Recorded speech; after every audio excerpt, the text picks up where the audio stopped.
നമ്മുടെ കേരളം, നാം കേരളീയർ പലപ്പോഴും എല്ലാ കാര്യത്തിലും നമ്പർ 1 ആണ്. ഞാൻ Anita, counselling psychologist and parenting coach. ഈയിടെയായി crime record bureau of India പുറത്തുവിട്ട കണക്കുകളിലും നമ്മൾ നമ്പർ 1 ആണ്. കേരളത്തിലെ ആത്മഹത്യ നിരക്കിൽ 1ാം സ്ഥാനത്താണ്. കൗമാരക്കാരുടെ അല്ലെങ്കിൽ കുട്ടികളുടെ ആത്മഹത്യ നിരക്ക് വളരെ മുന്നിലാണ്. നാം വളരെ ഗൗരവത്തോടെ ചിന്തിക്കേണ്ട സമയമായി കഴിഞ്ഞു. അത് വളരെ അതിക്രമിച്ചു കഴിഞ്ഞു എന്ന് തന്നെ പറയാം.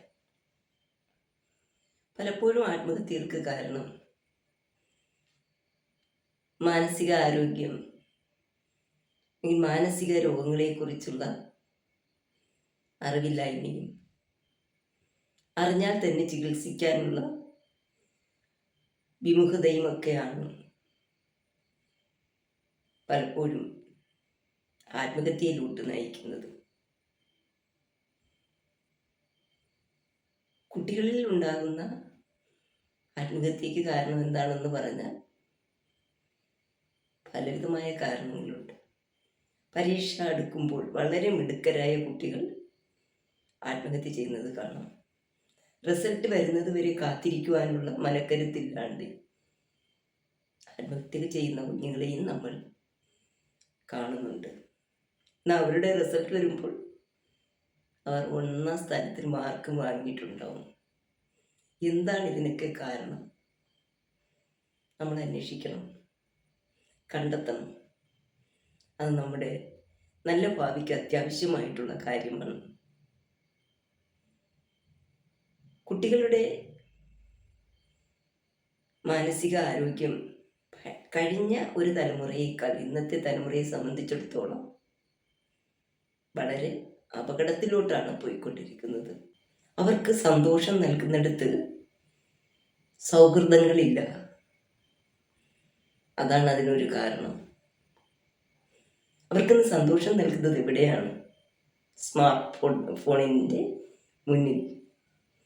അവിടെ സൗഹൃദമുണ്ടോ എന്ന് ചോദിച്ചാൽ സൗഹൃദമില്ല. ഉണ്ടെങ്കിൽ തന്നെ അത് പറ്റിക്കപ്പെടുന്ന സൗഹൃദങ്ങൾ മാത്രമാണ്.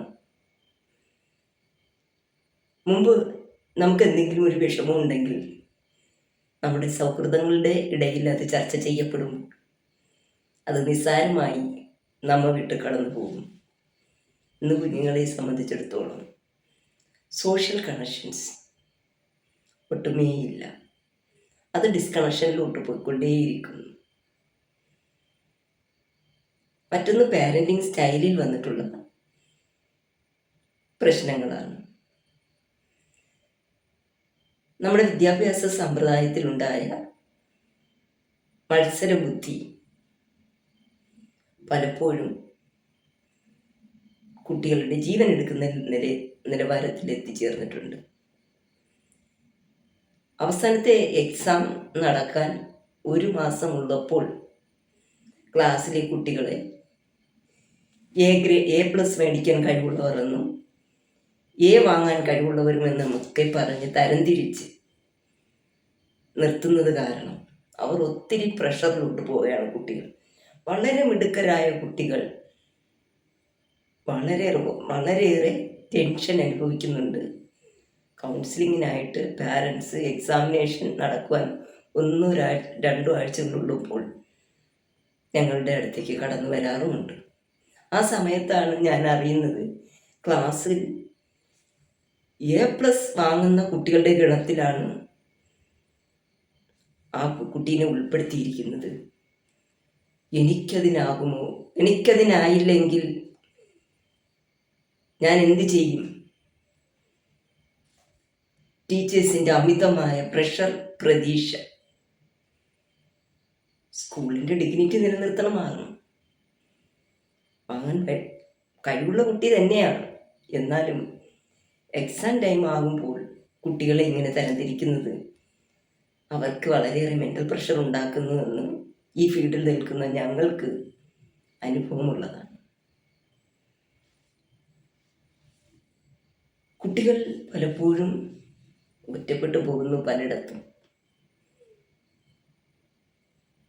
അവരെ ശ്രദ്ധിക്കണം. അവർക്ക് വേണ്ടി നമുക്ക് ചെയ്യാൻ പറ്റുന്ന എല്ലാ കാര്യങ്ങളും ചെയ്യണം. പലപ്പോഴും പാരൻസ് അവരുടെ ഒരു സോഷ്യൽ ഡിഗ്നിറ്റിക്ക് വേണ്ടി കുട്ടി നന്നായി പഠിക്കണമെന്നും ഒന്നാമതായി മാർക്ക് വാങ്ങണമെന്നും ഒക്കെ ആഗ്രഹിക്കുന്നവരും ഒത്തിരിയുണ്ട്. 10ാം ക്ലാസ്സിൽ പഠിക്കുന്നവനെ തല്ലിച്ചതച്ച്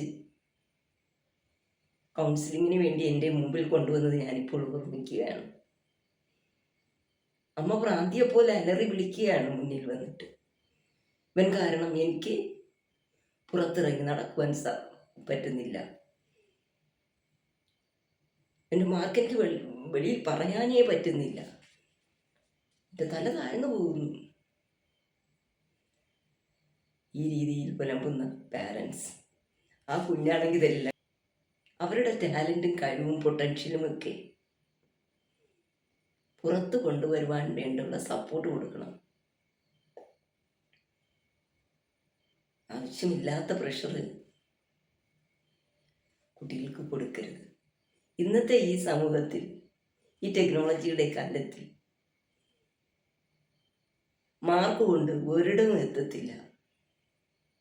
സ്കില്ല്, ആത്മബലം, സെൽഫ് റെസ്പെക്റ്റ്, സെൽഫ് ലവ്,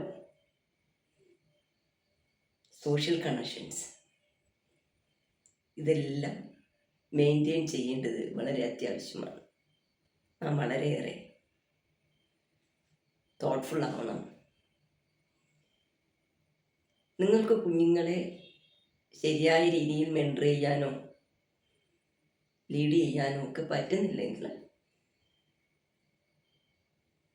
കുട്ടികളെ കൗൺസിലിങ്ങിനല്ല കൊണ്ടുവേണ്ടത്. നിങ്ങൾ നല്ല പാരൻറ്റിങ് പഠിച്ചെടുക്കണം. അതിനുതകുന്ന ഒത്തിരി ബുക്കുകളുണ്ട്.